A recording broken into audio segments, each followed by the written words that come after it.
Well, imagine battling COVID and the flu at the same time. All new tonight, one of our coworkers here at WRAL is doing just that. Local doctors are seeing a trend of people battling two viruses at once.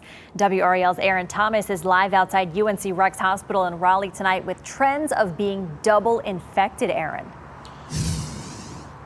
Yeah, that's right, Michelle. So doctors say that we are still seeing a downward trend of COVID, but they're seeing an unusually high spike of flu. And yes, it is very well possible to be infected with both at the same time.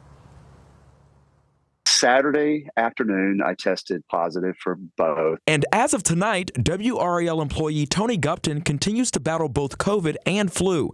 Here he is, getting fresh air outside and isolating from family at his home.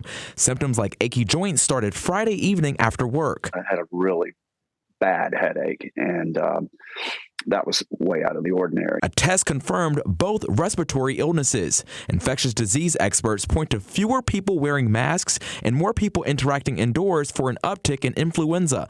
Just look at these numbers. At UNC Health Rex's hospitals and clinics in Wake County, more than 850 reported cases of flu.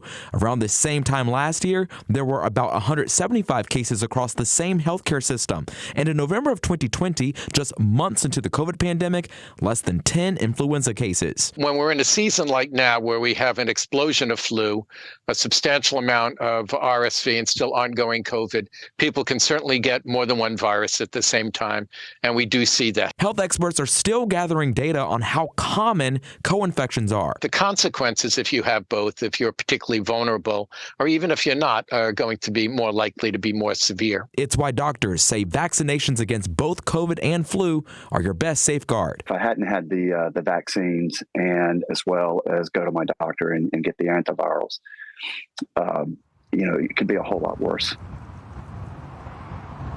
And Tony goes on to say that this is his first time contracting COVID. He credits wearing masks over the course of the pandemic to helping him avoid it over all this time. In the meantime, he has taken Tamiflu and Paxlovid on his road to recovery. Michelle? Certainly hoping Tony feels better soon. Aaron Thomas live outside UNC Rex Hospital. Thanks, Aaron.